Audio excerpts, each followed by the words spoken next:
Welcome to the Private Practice Startup Podcast, where we help ambitious private practitioners across the globe to brand themselves and grow their dream practices. We chat with successful private practitioners, business coaches, and marketing experts, bringing you tons of practice building ninja tips. Visit privatepracticestartup.com for awesome resources, attorney-approved private practice paperwork, and our signature marketing e-course. Here are your co-hosts, Dr. Kate Campbell and Katie Lemieux. Hey there, Startup Nation. Welcome back to another episode of the Private Practice Startup Podcast. So we had to do some juggling for this episode. Unfortunately, I know that I had announced last week that Hal Elrod, the author of Miracle Morning, was going to join us today. Unfortunately, he's battling some health issues, so we will rebook another time with him. But Kate and I had the slot, so we decided we were going to jump in and do a podcast on the fly, really talking about one of my passions. And the title of today's podcast is going to be How to Become a Dynamic Presenter. So if you're really looking to level up or adding presentations, trainings, live events to what it is that you already do, this podcast is going to be perfect for you. But of course, before we get started, we hope you guys joined us last week as we took a step back and really just spoke with Fernando Campos, LMFT, who was also a past coachee of ours, and really just dove into his success story, where it started, the middle of it, and where it is now. So you won't want to miss that for sure. If you're brand new to us, we wanted to say thanks for stopping by and deciding to listen to our podcast. We greatly appreciate it. And we have a gift for you. That is our A to Z cheat sheet, the essentials for building and growing your dream practice. Head over to privatepracticestartup.com, check out the resources tab, and there you will see it. It will also come with 5 days of practice building emails to support you in your journey. And for our loyal listeners, we just wanted to say, welcome back.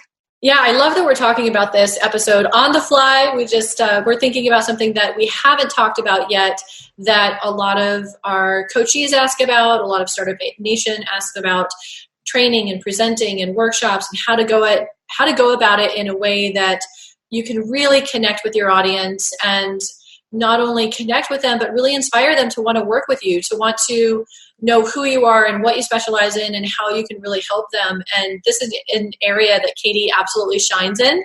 She gets on stage and she lights up. It's something that she absolutely loves and she's born to do.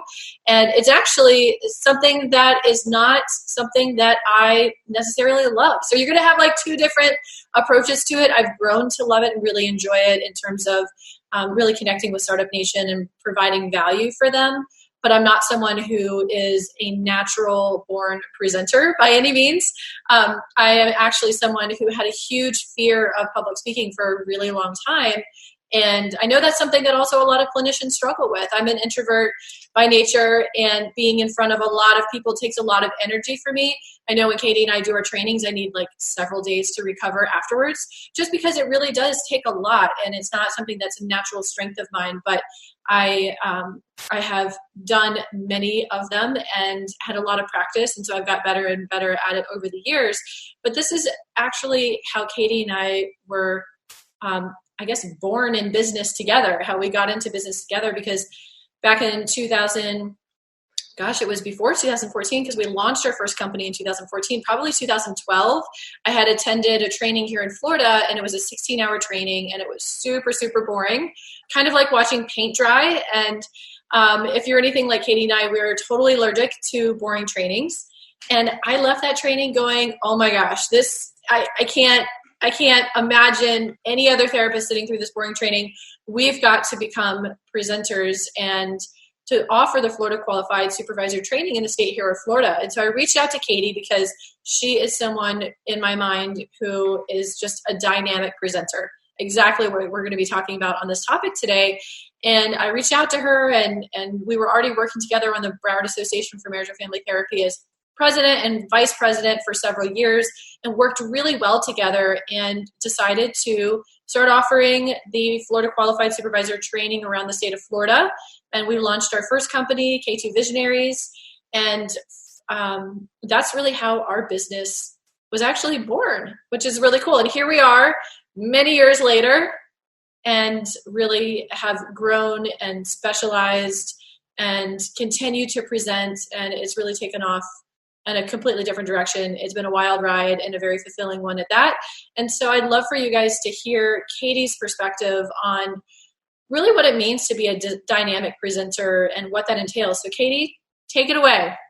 Awesome. So one of the distinctions that I want to make, actually, and Kate and I were deciding on the title, and because we teach marketing, we also have to market to what it is that you guys understand and know. So we're talking about the title, and I said, well, why don't we talk about what it means to be a dynamic trainer? And Kate said, well, I don't think that people really get that. They associate it more with a presenter. But there is a distinction that I'd like to make between the two. So a presenter really is someone who just kind of gets up there, stands up, and they present their information. Where a trainer, and one of the definitions that I really love about a trainer, it's your job to control the energy of the room.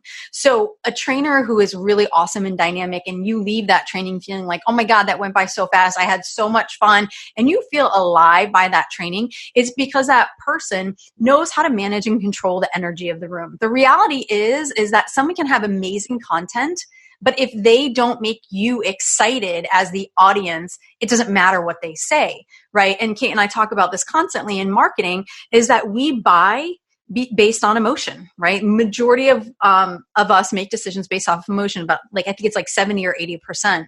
So when someone identifies you as a dynamic trainer, that means you've done a really good job of really engaging the audience, and not only engaging the audience, but being able to read a room. So there's lots of tricks and things that I'll go over that I've learned through the years. I've also taken trainings on how to become an awesome trainer. And my journey starts back when I was 26 years old and I was working at Henderson Behavioral Health here in South Florida.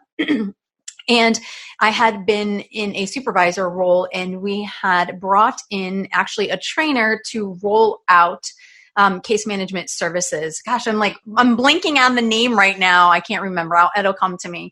So there was a lot of training involved, and the whole idea was the trainers would come in, and then there was a select few of us to do train the trainer programs and then teach to the rest of the case management staff.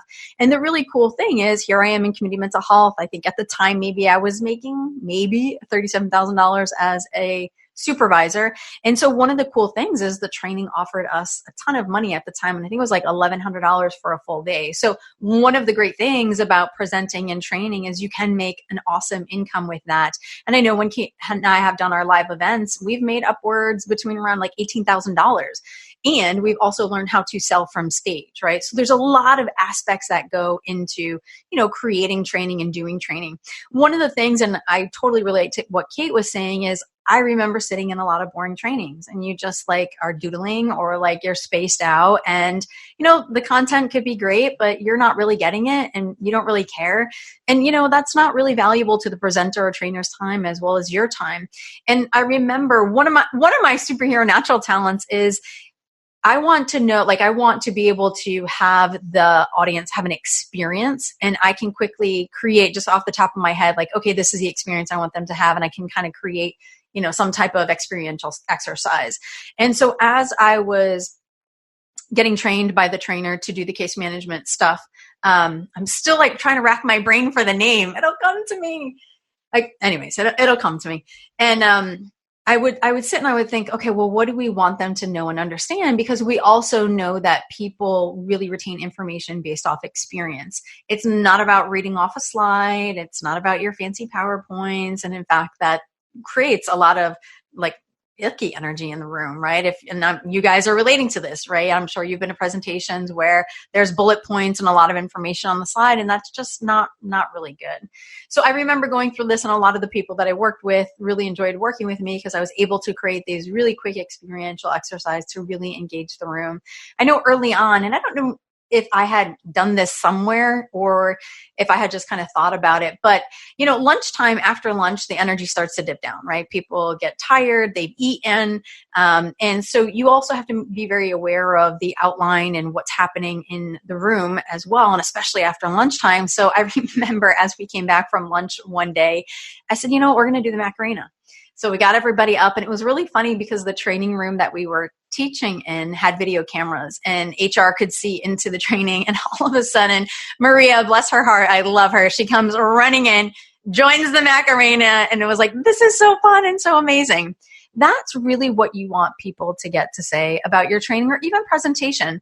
You can do an hour presentation, but again, the way that you manage the energy of the room is really what's going to stick with people. So that's just kind of a little bit about my story. And like Kate had said, the reason that we got together and are now the private practice startup today is because of this whole training concept. So really this is where the idea of what we're doing was born for sure. Interestingly enough is that, like Kate said, it's funny as I hear her talk today, I'm finally used to Kate saying she's an introvert. She would say that and I would be constantly surprised about that because Kate is actually a really good trainer. You guys would never know that she's an introvert and that she goes into her turtle shell and literally for days she really gets wiped out by the trainings. If you guys saw some of our initial videos, right, you could tell Kate was not comfortable, but she's really awesome and we work very well together. One of the things I think about, when I think about training is really learning how to engage the people, right? So how is it that you share your message, but make it very engaging? Some of the things that I've learned from a Train the Trainer program, we talk about, I think that people need what they call a state change every 5 to 7 minutes. And we naturally give ourselves state changes. And that just means we could be sitting in the chair and, maybe we cross our legs, or maybe we start doodling, or maybe we look off, or maybe we stretch. So every 5 to 7 minutes you need some type of state change, right? And that's really important. So some of the ways to really re-engage energy in a room are some of the obvious things, right? Breaking off into group exercises or a quick turn to your partner and talk about what you just discussed. 2 minutes, go. Right. And so that's creating a state change in and of itself. Debriefing is a state change. Small group exercises. A lot of what we've incorporated into our trainings is the 2 clap. So what's really cool about the 2 clap is not only does it create community, because the community so Kate and I, our flagship course it used to be the 16-hour supervision course. And then the state had changed it and made it a 12-hour with a 4-hour refresher every 6 years or so. So by day 2, I even kind of think on day 1, the community begins to say like, oh, well, let's give her a 2 clap. So people also like to be acknowledged. So we're really talking about basic behavioral therapy as well. And so when someone asks a question, no question is a bad question. We always want to acknowledge their courage for participation. So someone will ask a question, we'll give the answer. And we always say at the end, and I see that we always do this now too, especially when we're coaching in the Facebook group or live with our coachees, is we'll say, does that answer your question? We want to make sure that the answer is fully given and that they're clear and that they got what they needed. And then we'll say, let's give Ivana a 2 clap, and the whole community gives a. And so what happens is it engages people, it creates community, but it also continues to keep the energy up in the room. We also do a lot of fun things. And again, it's all based off the energy of the room. If things are dipping down, there is a partner training in the supervision course where we go over the models for supervision. It's a little tiring and it's a little longer area. And so we'll make sure we'll do fun things. We'll say, turn to your partner and say, you're an amazing supervisor, and turn to the other partner and say, I am too. And they laugh and they think it's fun. But again, it's all being able to create and keep that energy up. So those are some of the things that we have done in our trainings, just from the trainer's perspective. Yeah, it's really interesting to hear you just kind of like recap some of these things, because it really does encapsulate this managing the energy of the room and inspiring the energy of the room and keeping that alive. And I think that that's the part that takes so much out of me, just managing the energy for so many people. I'm someone who's very, I absorb a lot of people's energy. And so to manage all of those people at once, I think it just kind of like clicked for me. I think that's one of the parts that just drains so much of my energy, why I need to go into my cave for a few days afterwards to regroup. And let's talk a little bit about the journey to become a dynamic presenter and where clinicians can really start. I think that might be helpful. Yeah, that's a good question. Before we do that, let's go ahead and just take a quick break for our sponsor. There are so many ways to keep your practice organized, but Therapy Notes is by far the best. Their easy-to-use, secure platform lets you not only do billing, scheduling, and progress notes, but also create a client portal to share documents and request signatures. Plus, they offer amazing unlimited phone support. So when you have a question, they're there so you can get help fast. Get started with Therapy Notes today, trusted by over 60,000 professionals. Go to therapynotes.com and enter promo code PPS, as in Private Practice Startup, and you'll get 2 months for free. Also, you can listen to episode 54, where we interviewed Brad Pleiner and took an in-depth view into their EHR. If you're in private practice, you wear a lot of hats. And some of those hats are totally great, but some, like filing taxes and running payroll, for example, not so great. That's where Gusto comes in. They make payroll, taxes, and HR actually easy for small businesses like your private practice. Fast, simple payroll processing and benefits, and expert HR support all in one place. Gusto automatically pays and files your federal, state, and local taxes so you don't have to worry about it. Plus, they make it easy for you to add on health benefits and even 401ks for you and your team. Let them wear one of your many hats. You have so many better things to do with your time. Listeners get 3 months free when they run their first payroll. Try a demo and see for yourself at gusto.com/PPS. That's gusto.com/PPS. One of the things, and I know that you and I were talking about this yesterday, I think we were talking about it with Laura Long as we were recording the Up Close and Personal podcast, which was a ton of fun. And it was a big eye-opening moment for me in our business. And when Kate and I created K2 Visionaries initially, and then the private practice startup, we fell into old behaviors. And the old behaviors was where we're trying to do way too much, way too general, and not be really specific. And the beautiful thing that Kate and I talk about in our marketing course is that you really should be doing what you're most passionate about, working with your most ideal clients, but also marketing in a way that serves you and your ideal clients. So really focusing on your natural talents. So, when we talk about how does a clinician become a great presenter or a trainer, like where should they start? It really starts with that clear foundation of marketing, and I can't step over that because we so firmly believe in that. And one of the things I think a lot of times that people have difficulty with is they're like, okay, well, maybe they do sex therapy, or maybe they work with, parents, they do infant mental health, something like that, right? So when you're clear on your ideal client is you can have what we talk about, your signature speak or your signature talk. And the cool thing is that it's the same one over and over, just to different audiences. So the reality and the beauty is that you develop only a few things, but you share them to different audiences. So I think one place is really getting clear. And again, this goes back to marketing, is what is your audience struggling with based off the topic, right? So whether it's the infant mental health or something else, is what are they really struggling with? So you can always poll your audience or just listen to what your clients are talking about that they're struggling with the most. Yeah, getting really clear on what your ideal clients are struggling with, what they're needing, what they're wanting, and then you can tailor your presentation to speak directly to that. And then you also want to think about who are your ideal clients? Where would they be interested in attending a training like this? Would it be online as a webinar so you can reach more people? Would it be actual face-to-face that maybe you're going into an organization or a school setting, or maybe you're creating your own training from scratch? As you were talking earlier, Katie, it reminded me of Dr. Andy Dobo, our past alumni from our marketing e-course and coaching program, who joined our program just to learn how to market his EMDR trainings. He is this really great dynamic speaker and EMDR trainer, very, very passionate, very knowledgeable, but he was really struggling to fill his trainings. And to be able to work with him, and Katie's exactly right, because it all starts with marketing. Because if you aren't clear on who you're serving, then you're not going to be able to create a presentation or content that's going to really speak to them. And if you're not clear on where they are and how to reach them, how to connect with them, how to get in front of them so that they know about you, that they know about your training, you might have this great idea, but it's not really going to get you anywhere. That's a really important part. And as you talk about that, what I think is interesting, and I hear people do this, it's like, oh, so-and-so called me and asked me to speak. I have to create something for that. Oh, so-and-so called and asked me to speak on a completely different topic at a completely different ideal client or even client. And the thing is that's exhausting, and it doesn't make you be seen as the expert. When we first started speaking, I shared with you guys, like, the reality of being a trainer or a presenter is you can get paid very well.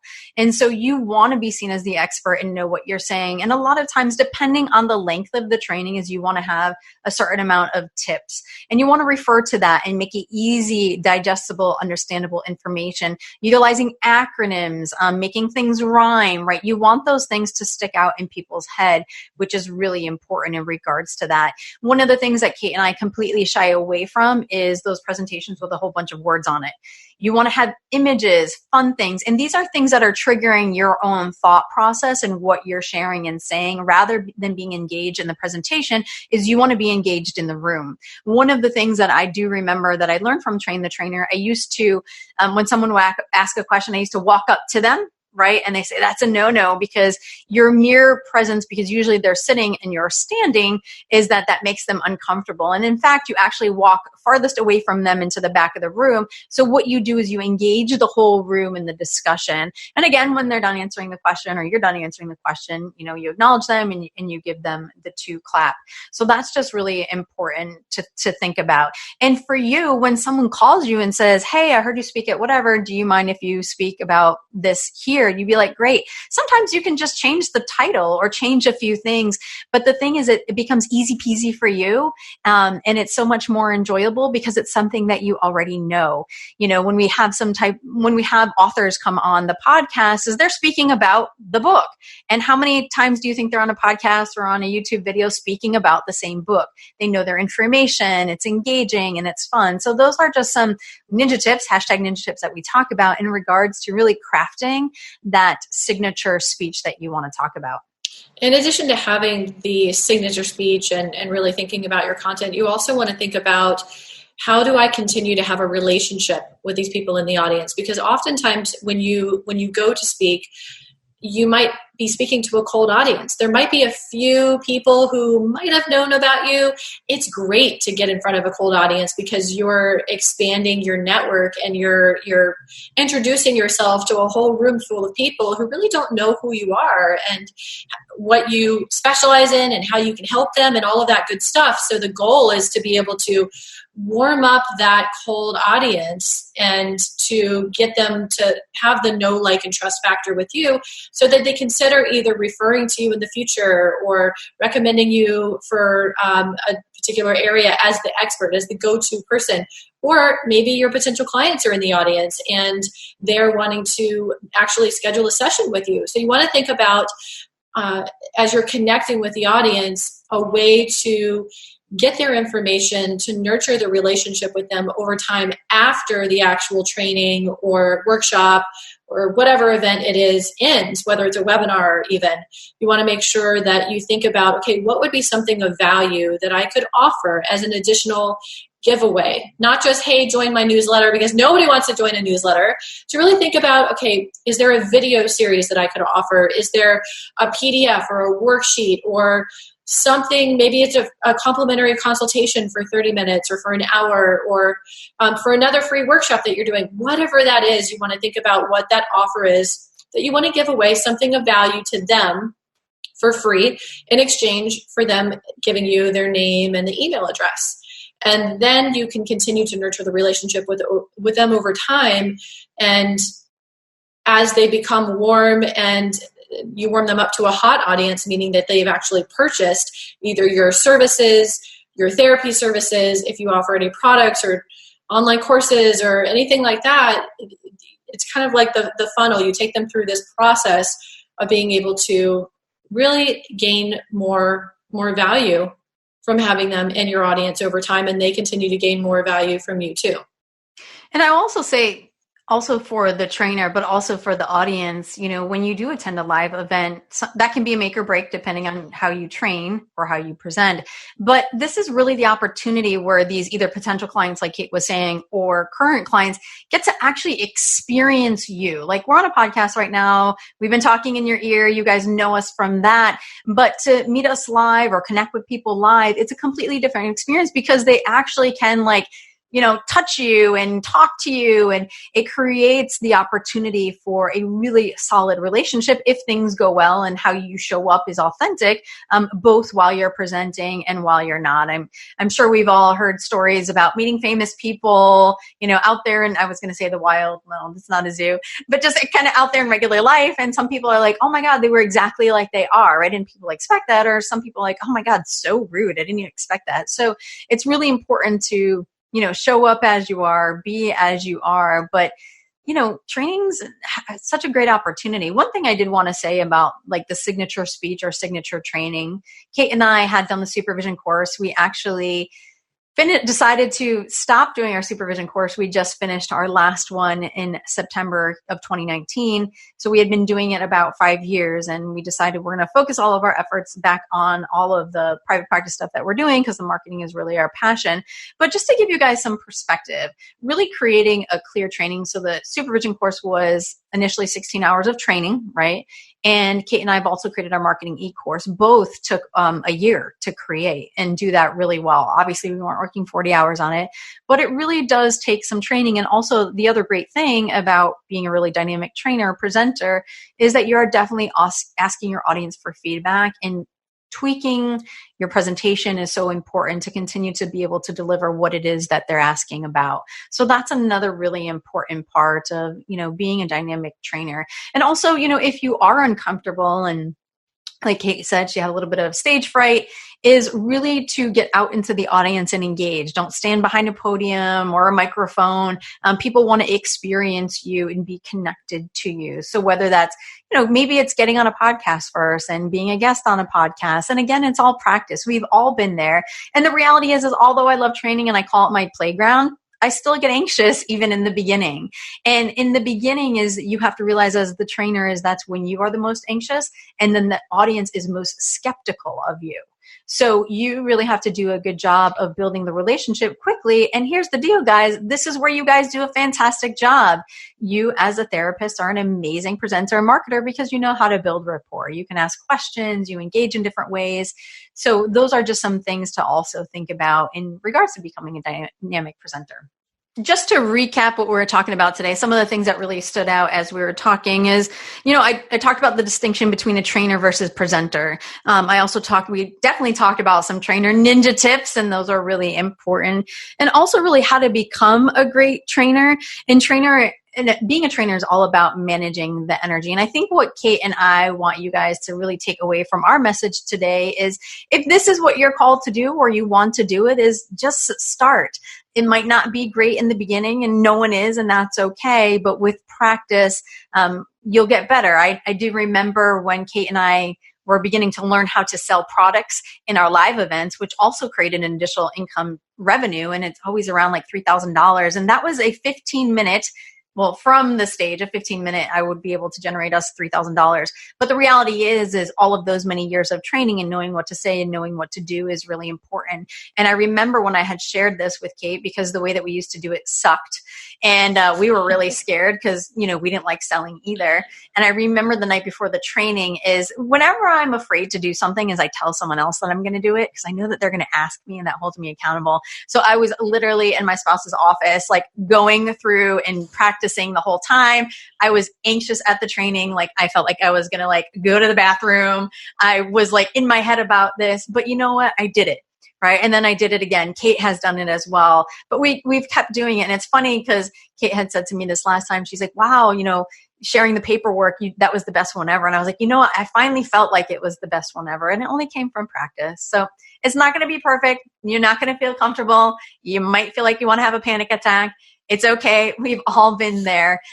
We just want you to get started. So We're Kate and Katie of the Private Practice Startup. We hope you guys enjoyed this spontaneous podcast that we had. And hopefully it just kind of fit perfectly in because it's not something that we've talked about thus yet. And we really hope that you guys join us next week as we speak with Misha Conway, talking more about sales and marketing. And the title of that podcast is It's Hard to Sell Yourself. Let a marketer do it.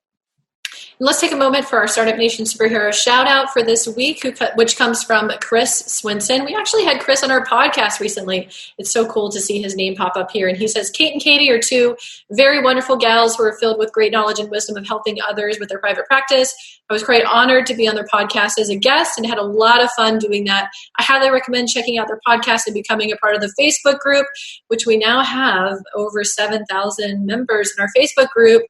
As of now, that's going to keep climbing, so definitely join. And he says, or what the heck, sign up for one of their offerings and get started right away. You won't regret it. Thanks, Chris, for the love. We appreciate it. And if you guys are enjoying these episodes, definitely let us know. We encourage you to subscribe, rate, review our show.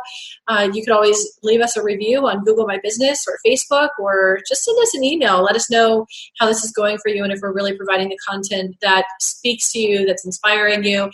And if we're missing a topic that we haven't talked about yet, let us know, because we're always really trying to be on track with inspiring you from startup to mastery.